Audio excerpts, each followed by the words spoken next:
Narendra Modi est l'un des premiers ministres indiens les plus populaires. Nombreux sont ceux qui pensent que cet homme réinvente l'histoire du pays. Après une victoire nette en 2014, il a été réélu pour un second mandat cette année avec une majorité encore plus prononcée. Cette victoire intervient suite à 2 mois de campagne présidentielle. Outre les problèmes nationaux, le parti de Modi, le BJP, a placé le Pakistan au cœur de son agenda électoral. Courant février 2019, un convoi transportant du personnel de sécurité était attaqué dans la région du Cachemire contrôlée par l'Inde. 40 soldats ont péri dans l'attaque et l'Inde accuse le Pakistan.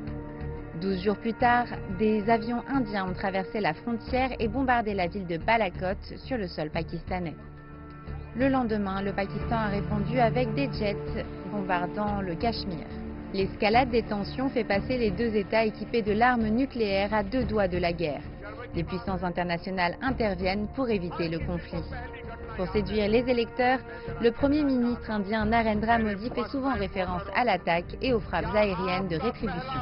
Je veux demander à ceux qui votent pour la première fois, est-ce que votre premier vote peut aller aux courageux Jawans qui ont effectué la frappe aérienne de Balakot? La stratégie électorale marche à la perfection. Aucun autre Premier ministre indien n'a renouvelé son mandat avec un tel succès dans les 5 dernières décennies. Armé d'une majorité écrasante, Modi a pris l'une des plus grandes décisions de son second mandat en août. L'article 370 de la Constitution indienne, qui donne un statut particulier à la région du Jammu et Cachemire, est en pratique aboli. La majorité musulmane de la région est divisée en 2 territoires de l'Union, ce qui signifie que le gouvernement central de New Delhi les contrôle directement à présent. 4 mois plus tard, de nombreuses zones du Cachemire restent sous contrôle sécuritaire étroit et privé d'Internet. Plus de 400 politiciens et anciens ministres sont toujours détenus. Le mois dernier, la Cour suprême d'Inde s'est prononcée en faveur de la construction d'un temple hindou sur un site longtemps contesté. Une mosquée y a été rasée lors d'une émeute hindoue en 1992. La suppression de l'article 370 au Cachemire et le verdict sur la construction du temple ont longtemps fait partie de la campagne électorale du parti. Nombreux ont vu dans ces décisions la satisfaction de promesses électorales. Jusque-là, il semblait que rien ne pouvait arrêter Narendra Modi. Plus tôt ce mois-ci, Modi est allé encore plus loin en faisant passer une loi qui empêche les musulmans de 3 pays voisins d'acquérir la nationalité indienne. La loi a créé pour la première fois de l'histoire du pays une structure légale faisant de la religion un critère de l'obtention de la nationalité indienne. La nouvelle loi a déclenché une vague de manifestations à travers tout le pays. Les critiques estiment que la loi viole la constitution indienne et prépare la marginalisation de 200 millions d'Indiens musulmans.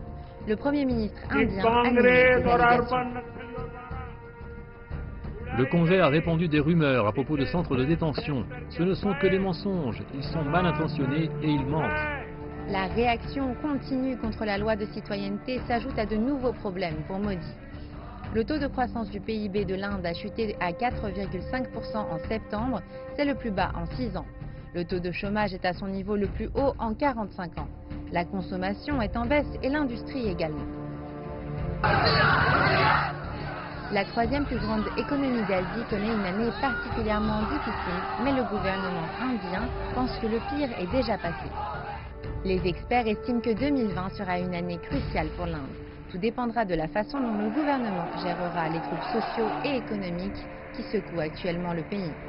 Réconciliation ou spirale de révolte, 2 chemins s'offrent au pays et Narendra Modi est aux commandes.